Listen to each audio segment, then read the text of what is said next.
Ah, yes, Legend of Dora. Just look at that. Just look at how typical, how punchable that face Korra face is. You just want to punch her face because of how cringy, how much of a bastard she is. Fuck you, Korra. Fuck your life and fuck everything and fuck your series. Hello guys, yes, I'm back with the new series, of course. Happy New Year's and whatever. And just letting you guys know that today, my friend and I, his name is Cloud, who is a special guest on our channel, is going to be here talking about Legend of Korra. And not only that, but this is pre-recorded and all that stuff, so yeah, so let's get started. Ah yes, Legend of Korra. Hello everybody, my name is Noah01, Happy New Year's, and I'm here with a special guest named Cloud, and today we'll be talking about Legend of Korra, which has ruined The Last Airbender. Yes, it has ruined Avatar The Last Airbender as a series, and we're going to... And a franchise. Why? Yes, so today we're going to be talking about characters first, and Season 1. So this episode... Yeah, we're gonna be talking about... We're going to be talking about the characters, or lack thereof of character. Yes, see, there's no characters at all. Legend of Korra, I don't understand why people think Legend of Korra is a good series. It has the potential to be good, but if you think it's actually good, then there's something wrong with you. I'm just gonna outright say it, because when watching this series over and over, I watched it many times, and no, it's not because she's a woman. It's because she's stupid. Korra as a character is really stupid, and that's something that some people fail to recognize. That Korra, she never learned from her mistakes and continues to be the same brat that she was in season 1. Yeah, not only that, but and yet people like her. Brat when she was a little kid, they thought that it was adorable. But it was really cringy when you saw it. Like when she said, "I'm the Avatar. You gotta deal with it." I don't have what I need. No, I don't agree with that at all. I don't think we got... Oh, wait. The next guy coming in. Okay, good. Let's see what he got to offer. You do know. Come on. Sure. Hey, listen. You gotta do the water bomb trick. The water bomb trick. You gotta do it.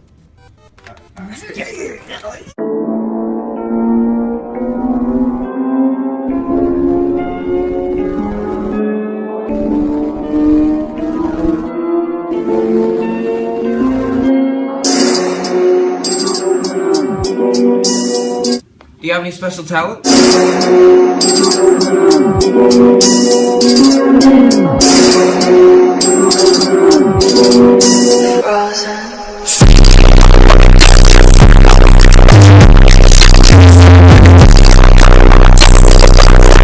so bad. But yeah, the characters in season 1. Well, let's just say like me and Cloud did like Amon, but it was until like the last few episodes that his character was ruined. That they had to. Oh yeah. You know, a lot of people, right? They think that Korra is a good show. They think, oh yeah, they have well-developed villains with interesting backstories. Well, let's talk about Amon for a second. What do we know about him? He's a bloodbender. His name is Noatok. Why did he create Amon as a symbol? Why did he want non-benders to be equal to benders? Why did he want to eradicate all benders? Do you know? We get no backstory as to where he got the mask from, how he created how did he create Amon as a symbol? How did he start rallying followers in the beginning anyway? Yeah. What made people initially join his cause?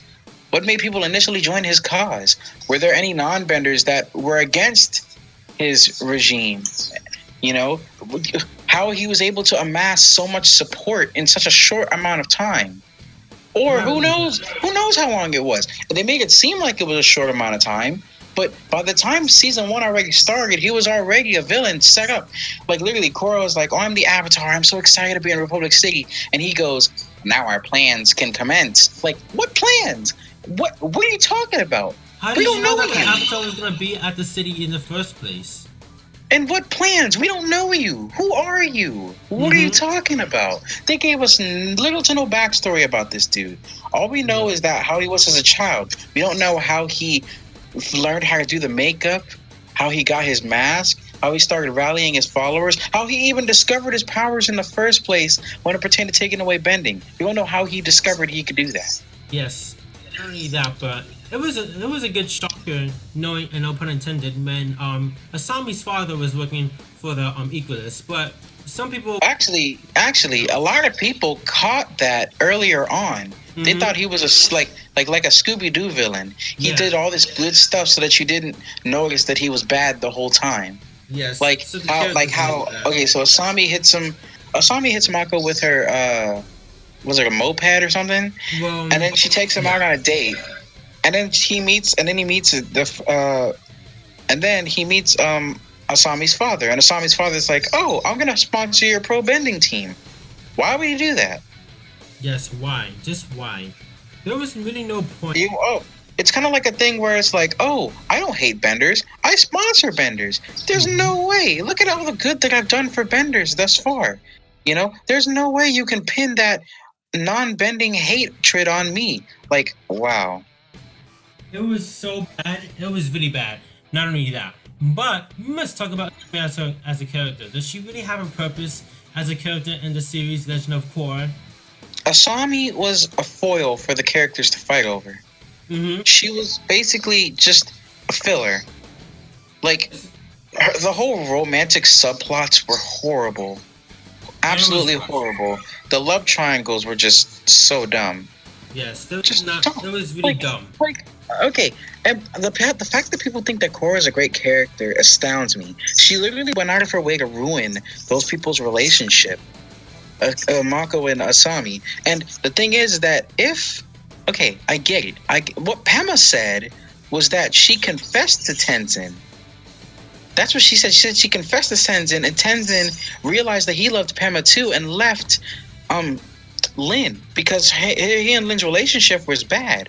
Mako and Asami's relationship, they were in a good place. And so Korra They were came in a and good ruined it. place.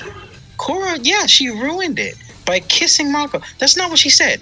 Pema said to confess. She didn't say go up and kiss him. You literally assaulted him. He didn't ask for that. Plus, we asked for Yeah, character development, but And then she broke Bolin's heart. And almost cost Amara lose the pro bending. Also, I hated pro bending because I didn't. First off, they didn't explain the rules well. Because see, it was said that you couldn't cross the line, but then we see them cross the line like a bunch of times. So it's like, what the heck? Then I didn't care about because see, it didn't matter. Pro bending didn't even matter in the end because the whole subplot of them fighting against that one team of dickheads or whatever, it didn't matter because Amon just showed up and took the bending of the winners anyway. And plus, the other team cheated anyway. So they didn't prove that they were better than them. Because, we don't even know what would have happened. Okay, so in a fair fight, Korra and her team would have won. But, it doesn't matter because they still lost. And then that doesn't matter because the winning team got their bending taken away. Yep. And So plus, it's when I like, look what at- the... go Like, ahead. what is the point? What was the point? What was the point? What was the point of all that? The only point that I see in pro bending was to give the writers the excuse for animators to okay, I want you guys to do something with bending. How are we going to come up with an idea so people have an excuse to use their bending and so people can still be entertained in the show. And they're like, I don't count Asami as a character. you shouldn't have. I don't count her as a character because she does barely anything to contribute.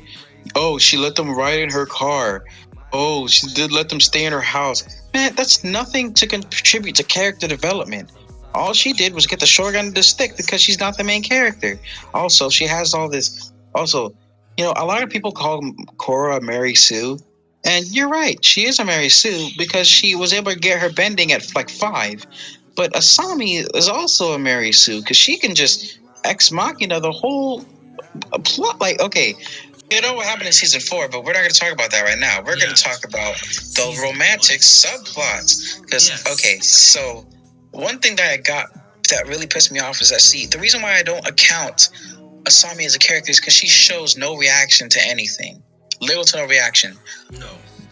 Iki says, "Hey, did you know that Korra likes Mako? Korra flips out, and then all Asami does is just laugh. She doesn't say, "Oh, I better not catch you around my boyfriend." Yeah, she just laughs really, it off. it's not really realistic. Then no.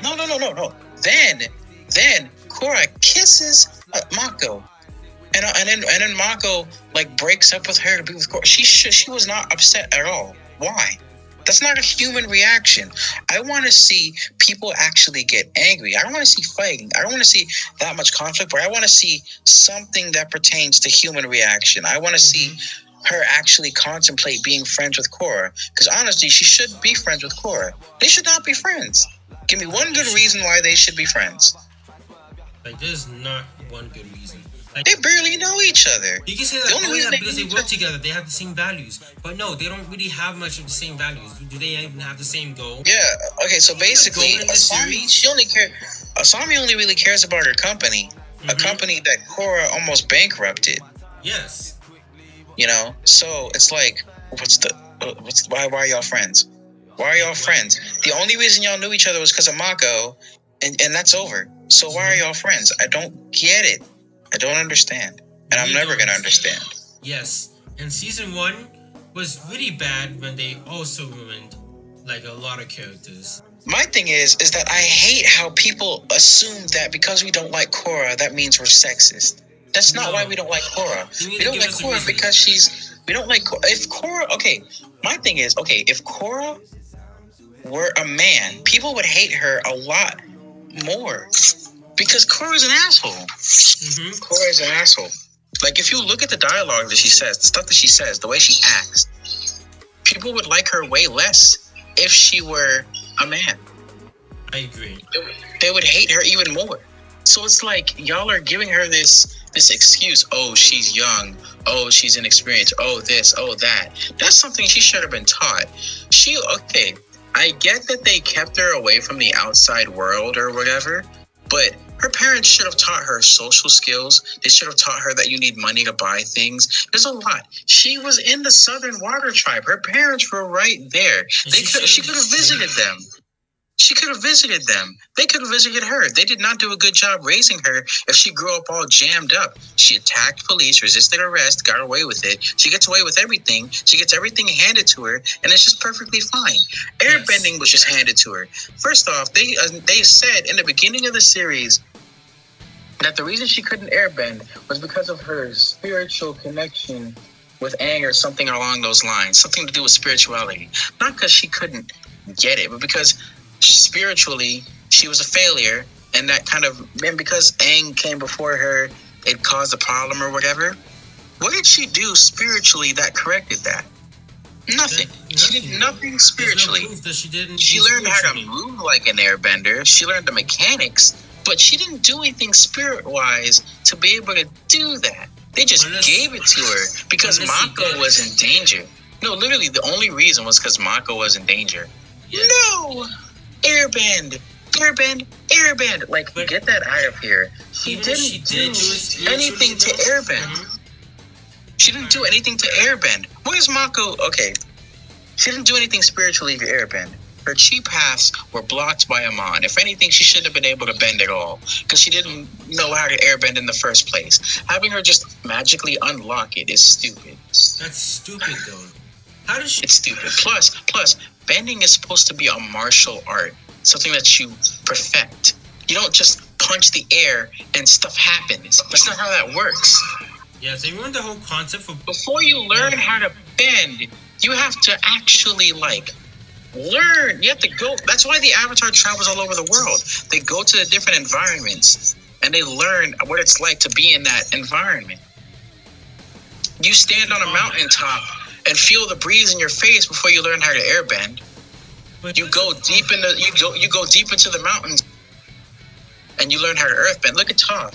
Toph learned how to seismic sense and earthbend from the moles. She was under the ground. They taught her how to feel. She learned all that herself. Yes. Because she trained. Zuko, he had to train to firebend. His firebending was sad in the beginning. Could barely make a little puff. Now then he learned how to make huge balls of fire. Because he trained. Katara was trash at water bending. She could barely get water off the ground. Then she got the scroll and she trained. It's all about training. Korra, she was just able to bend at birth, which is stupid. I'm the Avatar. You gotta deal with it. She was able to fully bend 3 of the 4 elements at 4 years old. How? And then, like, I don't get how, even though she knew the elements, she still was trash. Like, she still would lose fights. You're very bad. And Like, now, she knew 3 of the 4 elements, but she still lost most of the time. She's Like, there are good things about Legend of Korra character-wise. Tenzin's character, I absolutely love. yes. He's the best. Yes. He's the best. He's boss. He's bomb as heck. He really does his job, and he's a great mentor to Korra. Korra is just a brat who won't listen.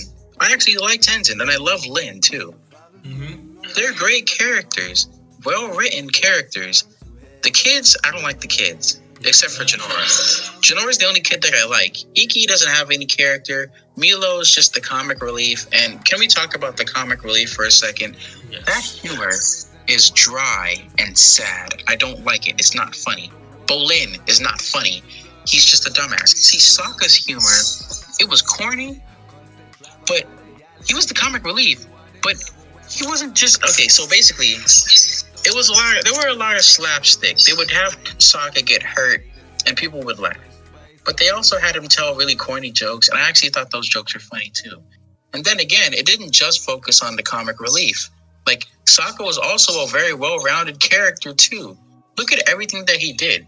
He was able to figure out how to take down the Earth drill, the drill that was going to drill into the Earth Nation. He was able to figure out how to make the submarines. Yeah. He did a lot for the series. He helped crack air travel with the use of the hot air balloons. He helped the scientists. Like, he did so much for the gang throughout their travels. He was a genius, an actual genius. But wait, there's something else we should also talk about in Legend of Korra. And something What? to cover is the world building. There is barely world building in season 1. Barely. World building? There's no world building. There's city building, but not world building. There's no world Dude, building. okay. To make this video or this part short, because there was like video editing and all the complications and all that stuff. Basically, me and Cloud came to the conclusion that Legend of Korra season 1 was a very bad season for Legend of Korra. It had a very rough start. It was bad. There was some good, but there was a lot of bad. The bad outweighed the good and all that stuff. So yeah, and how we were talking about, there was like barely any world building at all. There was barely any world building to the point where there was like city building. We call it city building, but not world building. Most of the series in season 1 took place, or not most, but all took place in Republic City. Sorry if I had to stop. And yeah, so anyways guys, thank you guys so much for watching this video, and until next time, we will be making another series, another season about this, about why we hated Legend of Korra season 2, which will be the next video coming up soon. Until next time guys, I'll see you later. Goodbye.